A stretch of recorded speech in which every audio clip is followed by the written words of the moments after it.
That is my beautiful. Hi guys, I'm back with a message from RUMI. This time we have number 12, Divine Discontent. Winter falls upon us so spring can bring new growth. Cry the tears, allow the longing, sadness brings surrender and a deep desire to be free. RUMI. This deck is by Elena Fairchild, by the way. I know your heart. I hear it breaking and groaning. In darkness... Sorry, I gotta put my readers on. Okay.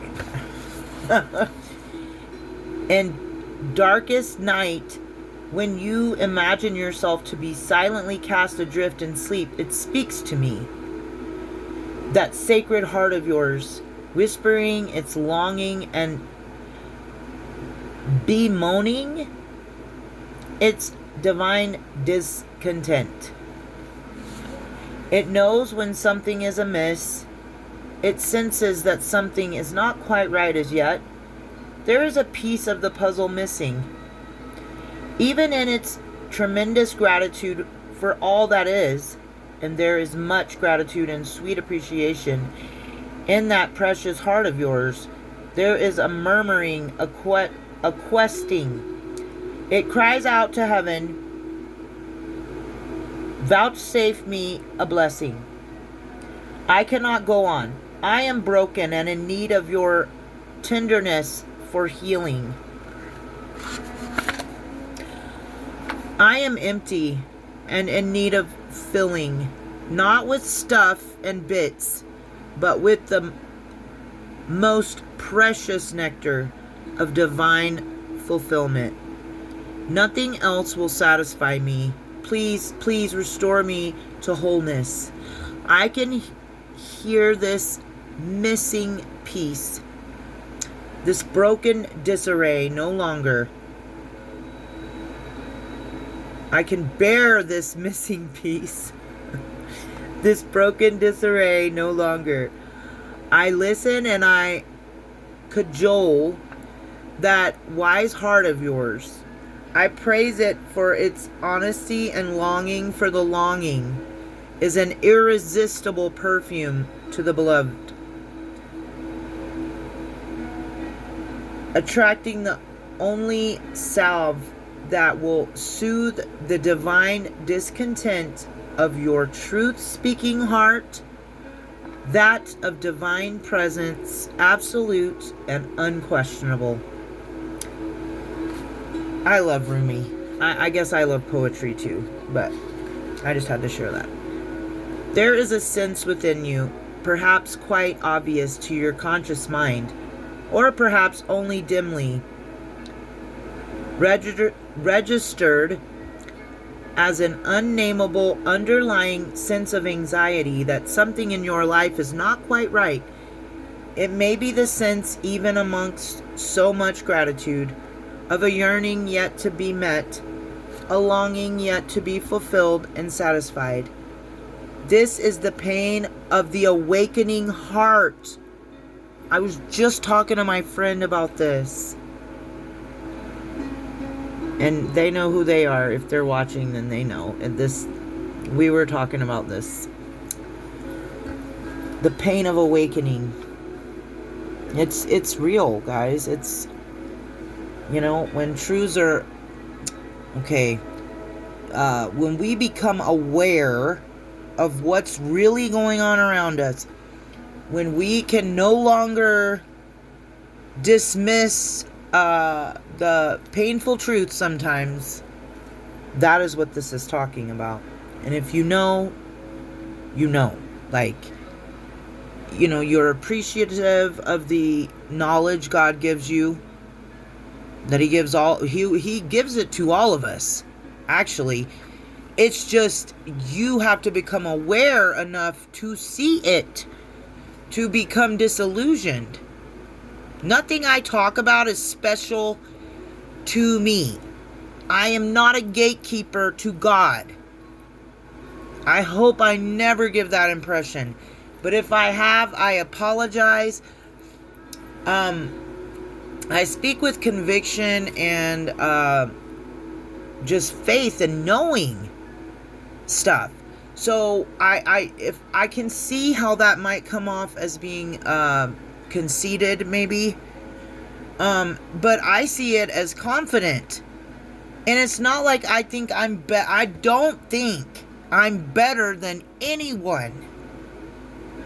I treat somebody the same no matter what. I treat people the same, whether you're driving a bicycle or a Ferrari. I do not treat people differently based on what they have or don't have. And I don't think I have anything that God wouldn't give anyone else.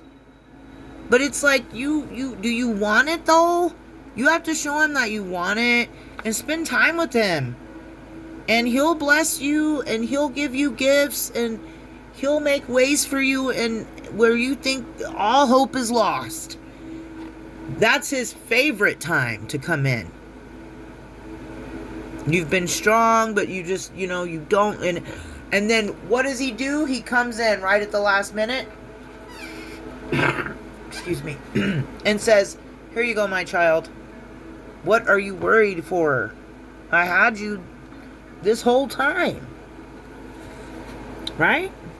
But yeah, I don't know why I felt called to say that, but yeah, I'm not a gatekeeper, and I don't like I don't like certain aspects of the church personally. I'm not telling anyone to stop going to church. But the churches I've been to, I feel like they, to some degree, and a lot, maybe some of these people don't realize what they're doing, but I feel like a lot of Christians tend to gatekeep at the church. The ones that pay, like the ones that have a lot of money, they pay a lot of the tithing, or they, their tithe is what keeps the church going, basically, is what I'm trying to say. Or people who are deacons, or they do a lot in the church or whatever. Sometimes I feel like they get on a high horse and think that church is only for wealthy Christians. And it's not the case.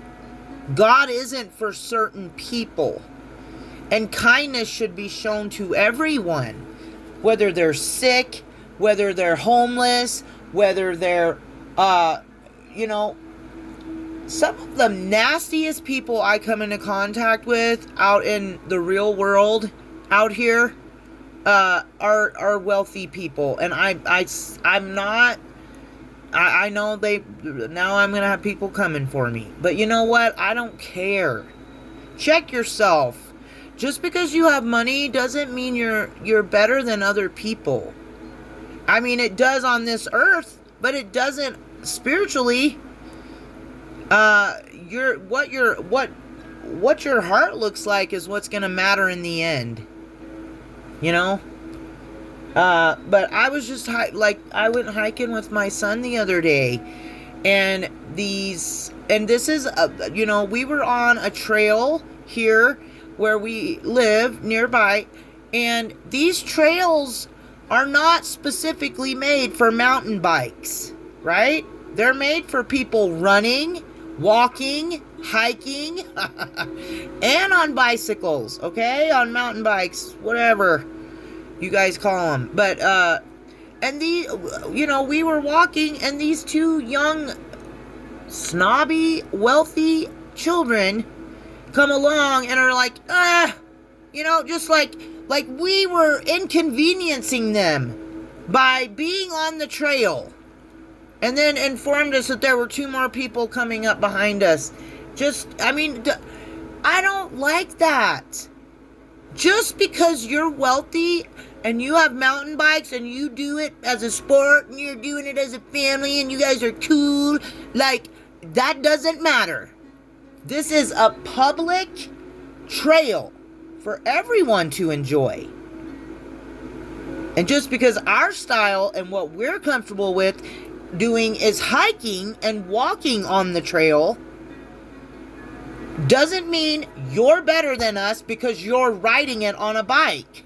Like, and because you guys have money and you're probably here for the weekend from the city. I can't stand it. I can't stand that kind of behavior. So I don't ever want to give anyone else the vibe that I think I'm better than anybody, or certainly any of you that are watching me. I don't feel like I'm better than you. No. I'm trying to help other people who are on similar paths as mine, empaths, people who have been taken advantage of in so many areas of life by so many people and have nothing but love to give still. Even after all of that, all of these things that happened, we still operate from a standpoint of love. How many people can say that? I know some people right now who are dark and their aura is murky and blah, you know? But they think they're better than me. And I know they do. And they try to control me and dominate me. And they're both mean, just evil, like manipulating older women. I don't want to get too specific. But it's like, goodness gracious. Stop. Just stop. And I don't think I'm better than anybody else. So, I'm so sensitive though. I can feel projections real easy. People that are thinking about me or things that they are thinking about me or talking about me. Sometimes I pick up on it. So then but see, that's where I've talked to you guys about this in the past. Like, you have to be able to separate your energy. If you're an energetic sponge like me, if you're highly empathetic, highly sensitive to energy, yes, I said energy, then you know that you can absorb other people's thoughts towards you and eventually get severely depressed and want to self-harm. And that is what happened to me in my past. And I am simply here to inspire, to lead, to guide, to share my knowledge and the things life has shown me thus far, my wisdom, with other people to aid and assist them to their higher self. If they choose to go there. If they don't choose their higher self and God, that's no shade. That's their choice. I'm not trying to force anyone to do anything, and I do not think that I am better than anyone else. I have just chosen a different path than some other people around me that were close with me, that are close with me. I just don't align with certain things anymore, and that's not being snobby. That's me knowing how I maintain my peace and organization and structure in my life and wanting to maintain that. And don't let anybody gaslight you and make you like feel like you're doing stuff wrong when all you're doing is trying to get better, trying to do better in all aspects of life and heal so that divine love can come in. Try to get a financial stream of income that you can live off of. Trying to maintain and keep a direct line to the Most High God by prayer and supplication and meditation. You know? Why I will never understand it. I keep to myself, stay in my lane. I go to work, I go to the store, I go to my son, take my son to work. Like, there's limited places I even go. It's like my existence bothers people.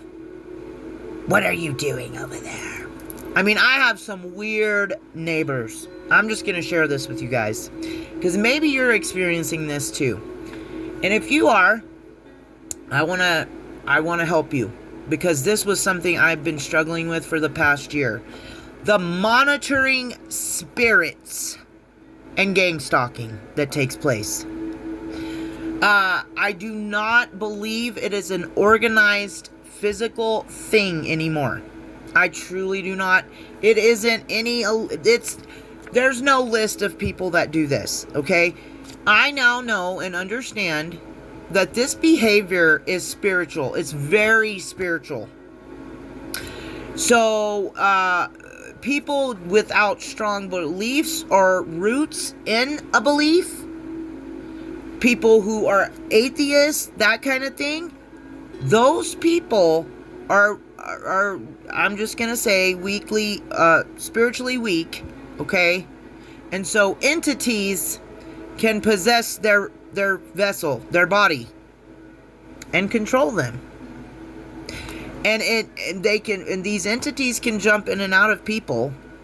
So I do not believe what takes place, and I know a lot of us experience it, because a lot of people I watch talk about the same stuff. But you tell me why someone would want to sit out in their car, outside of their apartment, sit in their car the majority of every day. I had a friend show up here one night, morning, early, 4-ish, I think is what he told me, and she was out there then. Like, what the F are you doing, lady? And she just sits in her car. She's smoking cigarettes, but you know what? Her car is parked to where she is facing my driveway, my house. And it's been like this for months and months and months. And every time I go to work, I go to the store, I go to pick up my son or take my son or whatever, I'm leaving the house for very few things. But each time that I do, and each time that I come back, that lady is sitting out in her car smoking a cigarette. Does she smoke a carton a week? A day? What is the deal? So you tell me that that's normal behavior, and I won't believe you, because it isn't. I don't care what anyone says. That lady is monitoring me for some reason, and I just don't understand why. But I was getting caught up on it, and that going with a lot of other things. And I'm not going to talk about those things because I don't want it to start up again. But I'm calling this stuff out on this channel, because I want you to know, if that's taking place, they're doing it for a reason, okay? And it's not the reason some people think. You know, it's not the military, it's not the police. That I don't believe that. I don't believe the government it has anything to do with it. I really honestly do not. I think it's a spiritual thing. Now, the reasons that this can be happening, those reasons can vary. Like, it can be, but I know why, for me. Like, I used to be associated with things that are not for the best. Okay? Not for your health or anything like that. And so I understand, and I knew, you know, coming back to the same community where I kind of messed up for a minute, I was going to have watchers. I knew that going in, coming back here. I knew it, and I was okay with it, because I was going to do things right and just and fair, and do it right in front of their faces so that they could see that I was recovered. I am recovered. I am doing the best I can. I have not been engaging in those activities after I returned from my experience at Sober Living, okay? I've been on, the straight and narrow. And so I was very fully aware that my life was going to be an open book, and I invited it because I knew I wanted to change and I wanted to do it for the right reason. So I had nothing to hide, and I still don't. Okay? So what I was freaking out about it. Like, what do these people want? Why are they doing this to me? Why are they targeting me? And then I had to think at it from an unemotional standpoint, from a higher perspective, and from a logical perspective. Okay, I had a couple people from my past that were coming around a little bit, and I believe that's where some of it came from, but not all of it at all. I'm not blaming anybody else. Not saying anybody brought heat over here to me. I think it was already here. The heat just got turned up when certain individuals came to see me, you know. But that doesn't mean I'm, like, I don't know what they thought that meant. But anyway, but that's what I'm saying. Like, this isn't going to be happening to you for no reason. So you're either not doing good stuff, because I've heard, you know, I first heard about gang stalking and stuff from people that were, I'll just be honest, they were high at the time. And so I always just like, this is bullshit, you know? Like, I don't believe that. I don't believe there's people that do this, like, organized stalking. Like, I just don't believe it. But I didn't, you know, I'm not going to say that to somebody. I will always listen to stuff people have to say, but whether I can align with it and believe it or not, that's up to me. And, you know, so, but I just couldn't believe it. I didn't experience this stuff until I got sober. So none of this is from like paranoia or anything like that. This has been, and my sons see it too. I'm not seeing things. They are asked the same question. What is that lady doing? She's an agent, and she's sent here to watch us. Me, mostly. Not you boys. But me. You know, I'm not stupid. So, but see, I got to a point where I went from being like all paranoid and like not paranoid but concerned, like what it, like I guess it was concern and the need to understand it. And I finally got understanding on it. Like, I'm being monitored, and it is very spiritual. And it could also be up to somebody that, I'm not going to talk about that on here. But somebody that lives in those same apartments could be putting people up to it, you know, to keep an eye on me. And it doesn't matter, though. So what I finally concluded, because my argument was, I'm not doing anything, though. Like, why are you guys watching me? You know, whoever you are. I don't know what you think I'm doing, but I don't do anything. Like, stay in my lane, do my own thing, but, yeah, like, but I got to a point where I was like, okay, well, if I am being watched like this, I must be a freaking movie star, right? I'm a celebrity. And so I just kind of got this goofy attitude. I don't really believe that, and I don't mean that. But I had to look at it from a different perspective. Like, damn, I must be something else for people to be watching me this closely and obsessively. And I'm not doing anything. You know, like, okay, whatever. And so that's kind of been what I've been saying. Like, lady, if that's all you got to do every day is sit in your car, even in the summer when it's hot, and just stare over here at my house and watch my house, for whoever it is you're doing it for, the man downstairs or a man on this earth or a woman on this earth, whatever it is, I don't care. And if there is some sort of weird investigation or surveillance going on, it's like, okay, well, good. They should have plenty of footage of me going and coming and minding my own business, and nothing is happening here. So they have evidence of my innocence, right? So they got all kind of evidence and surveillance and who knows what all. But it ain't, I mean, of me coming and going from my home, that's pretty legal. Last time I checked, it's pretty normal for you to go and come to your house from the store and from work, to return to your house after you go to these places. What's suspicious about that? So, what I'm saying is, you can flip any situation back on it, like, and just make it make sense for you, and make it funny, and make fun of those people. That's what I'm trying to say. Like, start making fun of it. Okay, this is happening. Well, try to find something to joke about in it, and then joke about it all the time. Say it out loud, laugh to yourself. People will think you're weird and strange, but it's like, whatever,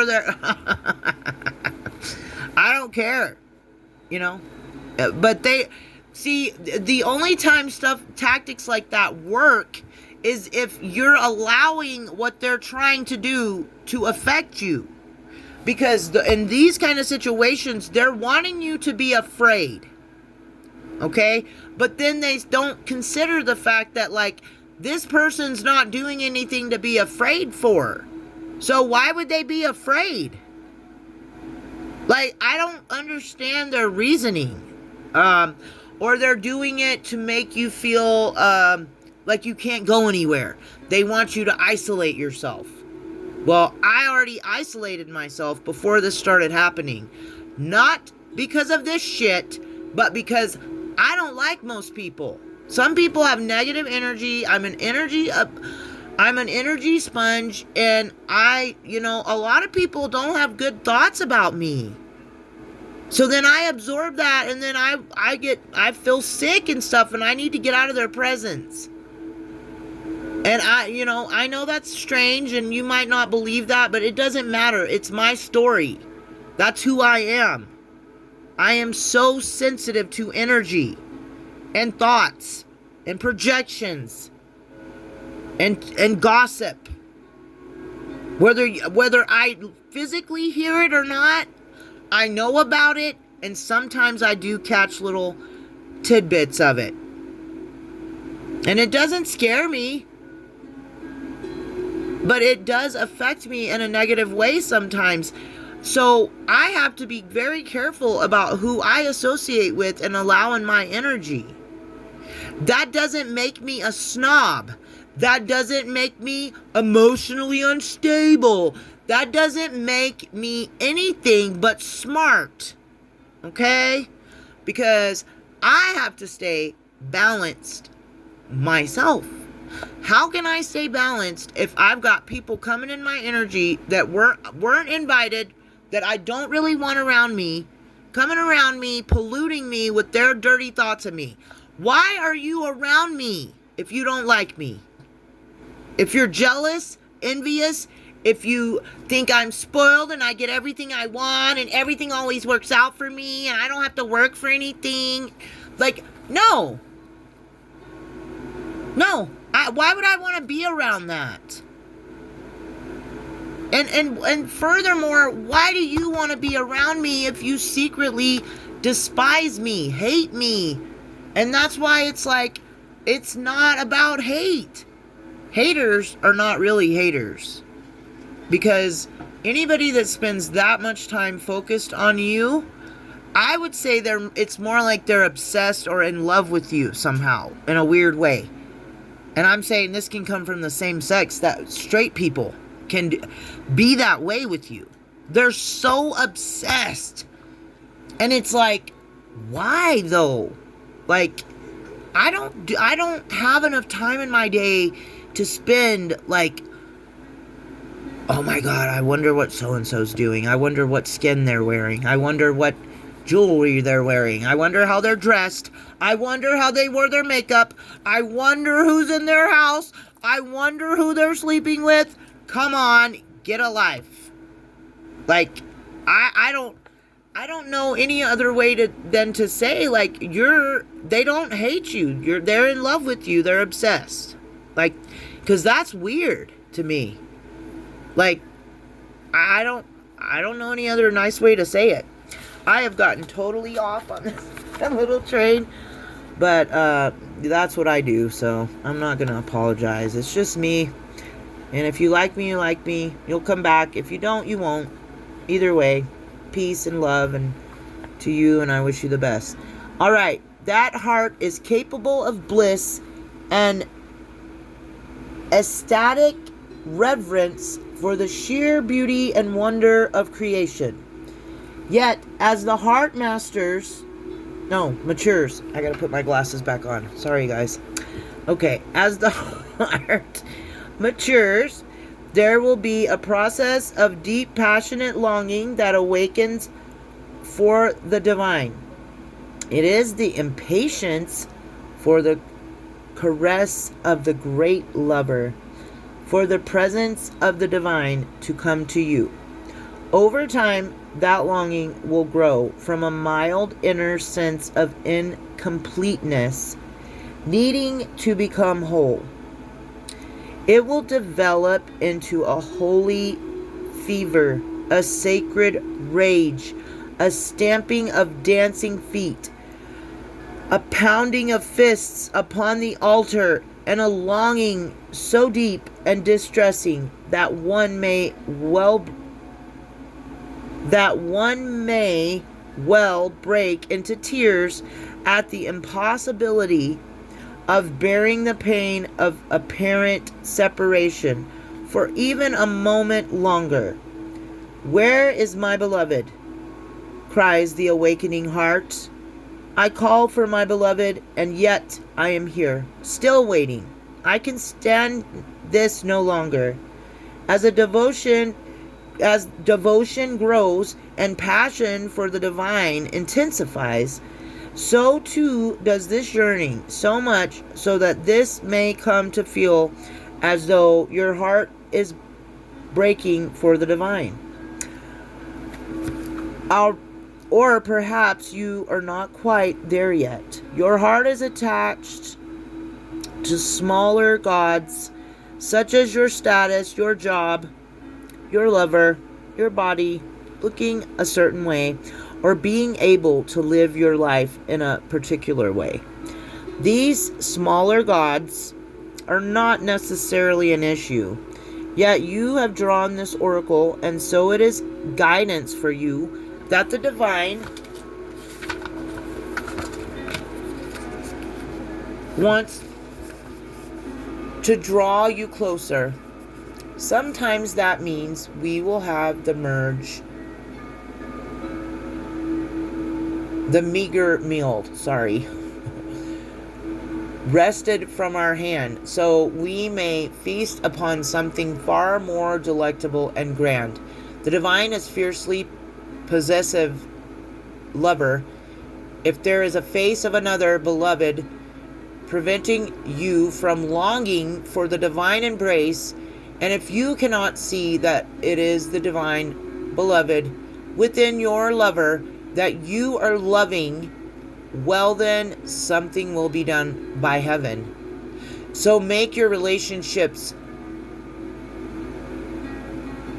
I can't say that word. I'm unfamiliar with that word. Sacrosanct. Seek the divine in all things. When the power of lesser gods has you in its grip, acknowledge it, bear witness to it, do not chastise, instead be truthful, let your heart break and lie prostrate on the floor, hands clutching and head bowed, as though only your sadness and plight could stir the heart of the divine beloved into descent of succor and grace, saving you from a life far too bland for your exquisite palate. Just don't misinterpret the pain and think that something really is wrong. If you are surrounded by status and money and cannot understand why you should mourn, it is even more important that you allow yourself to do so. Mourning is to be felt. Understanding is not so relevant. But if you must seek understanding, then know this, dear blazing angel. You are just waking from the deepest slumber. And with your awakening heart, you are realizing a truth, a part of you, deeper and wider, vaster and more instinctive, truthful and intelligent, that your mind is lonely for the divine embrace. This is right, this is sensible, this is sanity. It is the pain, the real noble pain of the heart that says, there is something more than this inadequacy, this settling for plastic instead of precious gemstones that must end now. I cannot be fed by pixelated sunsets and animation upon my computer screen. I yearn to be blasted by so much radiance and beauty, by the real thing, that I become stupefied. I must witness so much divine splendor that all I can utter is some incoherent grunt. My mind is disemboweled and my heart ignited by the presence of my beloved. I want to become a fumbling, ecstatic wreck in the presence of my beloved. I want to allow this pain, this yearning, this divine discontent to guide me to my holy lover, so my life may never be the same again. And so it shall be. The discontent, divine growing within you, is the beginning, not the destiny. Its purpose is to lead you into your greatest connection yet with divinity. Do not resist it. Witness it. Do not dismiss it, trying to cover up its smell with rose petals. Let your rank discontent be the pathway to divinity. Look beyond what is, what has been prized and treasured, and is now found to be plated, and not the precious gold it was once esteemed to be. Amen. Do you ever look back and say, my God, I used to be like, I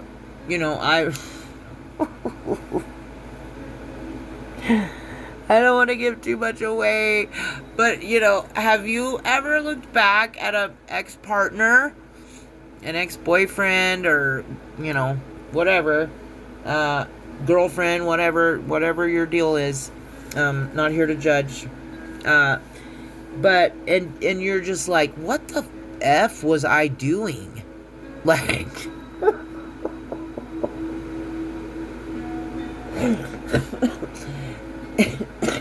but in those moments, like those years I was with this person, I was just, I'm almost like I was, I don't know, just running behind them and chasing them around and just, I don't know, just thought they were the shit. And then, slowly things started coming to me.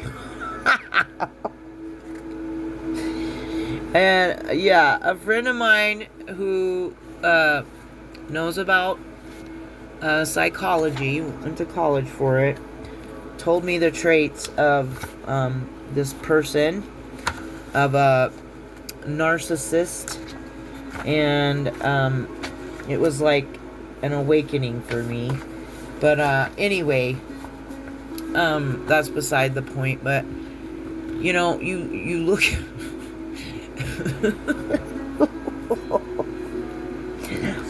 you look back and you're just like, man, I thought the sun rose and set in this person, And, you know, slowly you start to realize things, you know, and then, yeah, what I just read is so true. What you used to prize as a treasure, you now find to be plated, like, you know, gold plated. It's not real gold, it's plated with gold. And it's not that precious gold that you used to think it was. But they make it, RUMI and this Elena Fairchild, they make it sound so pretty, though. I guess that's what I love about poetry and RUMI, is cover some sensitive topics and things that can be said another way, but I guess that's how I would describe it. There's beauty in the vocabulary and in the speech and in the writing and in the thoughts. You know, it's just like, it's like reading beauty. I don't know another way to say that. Okay, don't be scared, for you are my sidekick on this great holy adventure. I am here, you see, just around the corner. I have you in my sights, though you may not see me yet. I am holding a loaf of fresh bread, hot from the kitchen of the Creator, hoping to entice you with its wafting scent, tempting you to follow me on towards something of far more substance. If you are still stuck on pine-scented air freshener,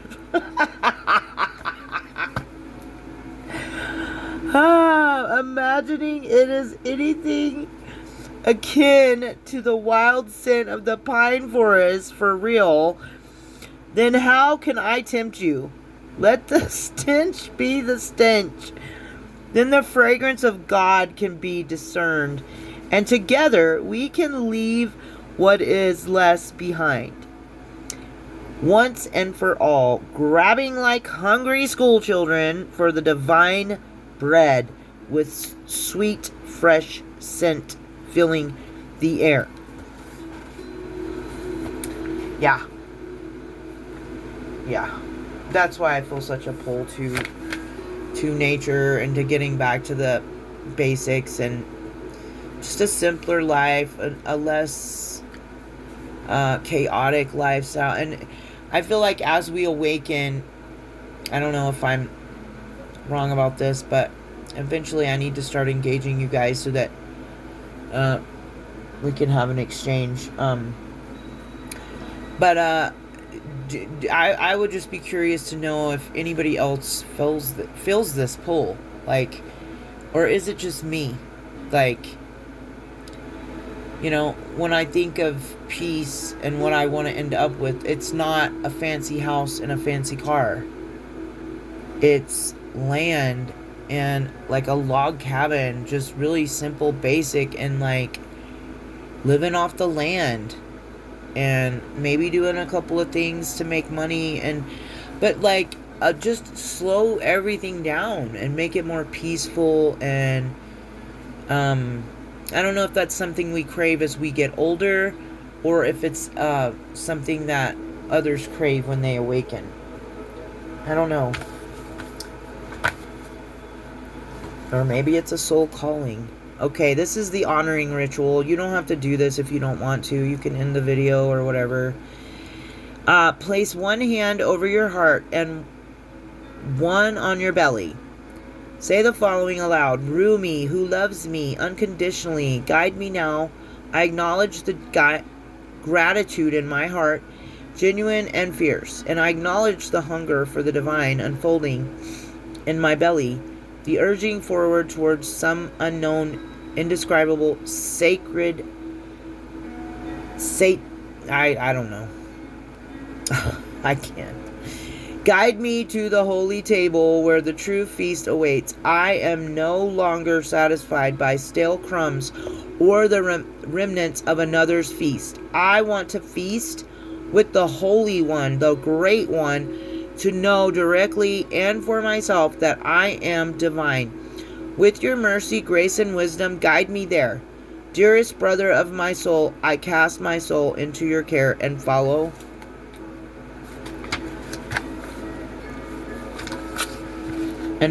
my nose. I follow my nose towards the sweetest scent of the holy feast. Rest or stand up and dance your prayer. Just be with your body and how it wants to be. To rest or move now. Whatever you choose, stay with your breath and with what feels truthful. Say aloud, I release that which is not worthy for my soul to feast upon. I do not decide this for myself from a place of distrust or judgment. I surrender by attachment, and I trust in the sacred workings of life to present to me what is needed. I surrender in sacred trust. I surrender. May my life be governed by love for the greatest good and in holy service to love now. So be it. Alright, guys. Divine discontent sounds like a soul call to me. And you'll know. You'll know. It's a craving that only things that fulfill your soul will quench that hunger pain that you're having. And I know I'm talking to very specific people in the collective, because I don't know how many people are where, you know, where they truly, I mean, I want everyone to be this way, but I just don't, like, you know, it's only recently happened to me. Like, my soul, I guess because I've been feeding my soul more than my flesh. And so what my soul wants is taking over. But that's better than my physical man and the fleshly desires taking over, because that's what I was doing, right? So, many blessings, guys. Many blessings, and much love to all of you. Love you, and I'll see you later.